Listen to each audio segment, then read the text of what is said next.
lecture syncrétique expliquant l'écoute et l'humilité par les prophètes demandées à tout croyant comme mécréant. Après une lecture analytique devenant par moments illogique en révélant des détails incomplets, redondants ou mystérieux. Après une lecture symbolique révélant que toutes les images des livres, d'où les répétitions de langage, étaient potentiellement le reflet du bien et du mal, liés à l'ignorance et à la connaissance. Après une lecture allégorique, révélant que tous les conflits étaient l'écho de deux volontés, du Dieu créant et du diable opposant, réunis sous la volonté globale de Mariam et de toutes les femmes. Après une lecture cyclique, révélant un changement de décision du Seigneur dans son plan, en 3 temps, ramenant à l'éternité par un principe d'intrication, en vient alors logiquement à comprendre la dernière lecture cachée de Dieu, attendue en premier lieu par le peuple hébreu, par un langage universel caché depuis Babel. Ainsi les livres intègrent dans leurs versets 4 modes de lecture simultanés, analytique, symbolique, allégorique, structurés ensemble sous l'origine du principe du voile par une lecture métaphorique.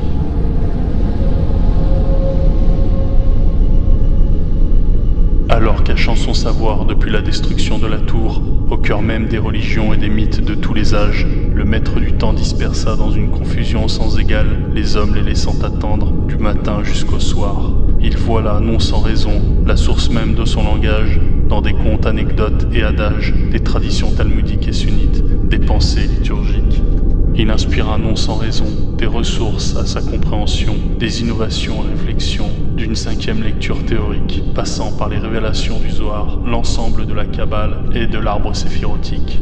Puis il utilisera l'Apocalypse de Jean et des visions de la Sunna pour qu'ils révèlent ensemble la plus belle clé de compréhension, celle de vos résurrections.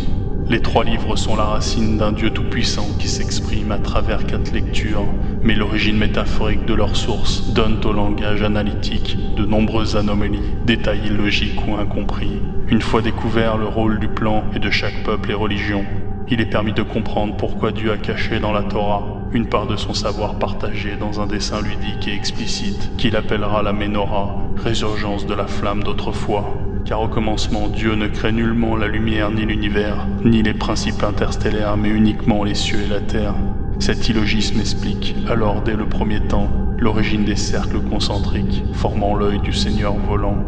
Car symboliquement volé depuis l'Égypte par le peuple juif, l'œil en morceaux démantelé verra les 3 premiers morceaux gardés sur la terre en bas, dans le chandelier Ménorah, et les 3 autres morceaux, élevés un temps en haut, se révéleront être redonnés en son temps à chaque peuple. Un 4e fragment, par les symboles des extrémités du poteau de supplice, sera donné au peuple de la croix. Un 5e fragment, comme les 5 branches de l'étoile, et par la couleur verte de l'islam, sera redonné au peuple de la Kaaba. Puis une 6e entame, comme les 6 branches de l'étoile du judaïsme, sera donnée au peuple de la Torah, enfin prêt à recevoir son alliance désirée. On retrouvera ces absences symboliques du plan dans les dimensions de l'arche et de ses 3 niveaux, qui attendra son alliance surplombée par l'arc-en-ciel, ainsi appelé feu sans fumée, formant ensemble l'arche et l'arc, la compréhension du Dieu d'Israël. Tandis que le peuple de la Torah, voyant le signe dans les cieux, doit rester strictement silencieux. L'Église finalement s'acharnera à l'arc d'en imposer les 7 couleurs d'éternité, sans expliquer pourquoi.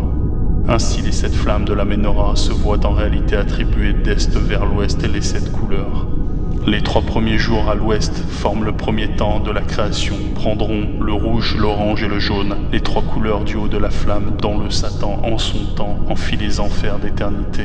Au 2e temps, mélangeant le jaune et le bleu par la couleur verte de l'islam, le 4e jour symbolise votre temps d'abondance de l'Éden, où l'on voit aussi les sacrifices des femmes et des hommes, et aussi du Christ, où règne l'ignorance et la division jusqu'à ce que pousse un fruit sans couleur définie, à l'est du jardin, juste à côté du protecteur chérubin.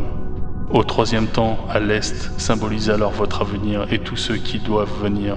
Et aux 3 dernières flammes de la création, l'on attribue le bleu d'Israël au 5e jour, l'indigo et le violet au 6 et 7e jour. Viendra alors par l'arrivée des révélations du Coran et de la révélation de Jean, l'explication de la 8e couleur et de l'intrication du plan, révélant la seule couleur qui vous est invisible dans l'arc-en-ciel, le mélange des jours du dernier retournant au premier, où se mélangent le rouge et le violet.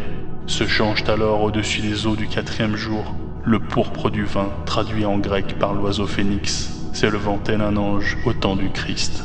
Mais alors que dans l'arche l'entrée de la lumière vient à être élevée en haut, quand le bas de l'arche est de noir goudron, On en déduit que sur l'axe central du 4e jour se révélera plusieurs couleurs allant du pourpre au blanc, puis du vert au noir des ténèbres.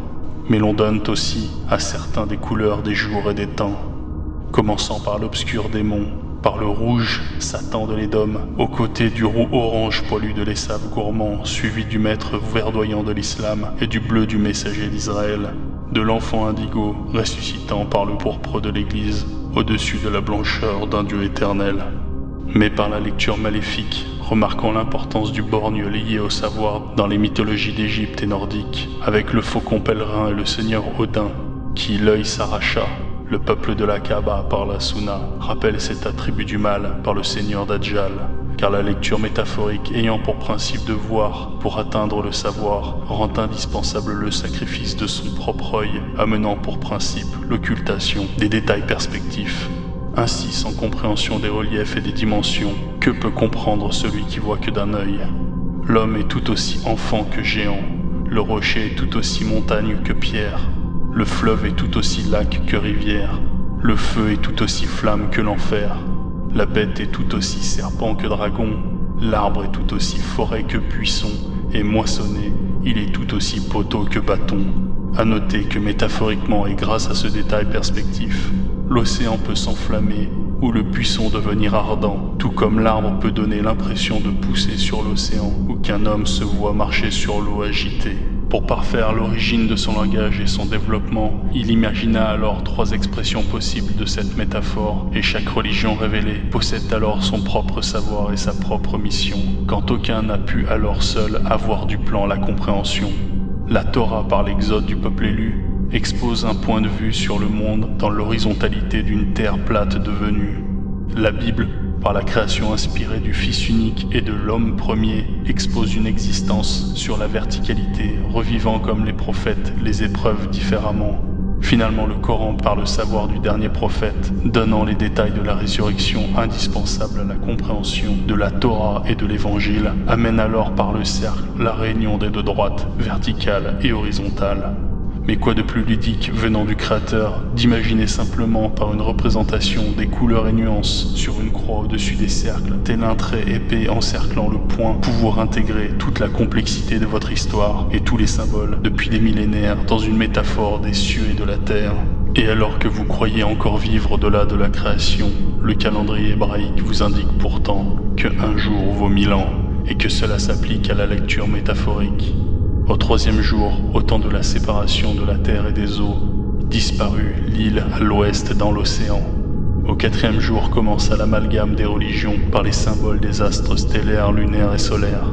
Au 5e jour de la bête sauvage, fut décimé un tiers de l'Europe blanche par la peste noire. Au 6e jour arriva alors par l'Est la naissance de l'Adam, les rois mages, les peuples de Yajouj et Majouj, le dernier messager d'Israël sur son âne, l'antéchrist Dajjal, la guerre dans la vallée de Gog, à l'est de Jérusalem. Car il vous était caché dans la Bible et le Coran, la raison du plan mais aussi son langage primordial, par la source des symboles et l'origine des visions. La réunion des livres ne peut alors se faire qu'après la réunion des hommes, usés de l'écoute et de l'humilité par le respect de la foi de tous. Mais au regard des temps d'aujourd'hui, c'est sûrement peut-être ce qui vous manquerait le plus. Pourquoi vous aurait-on caché des religions leurs fonctions ?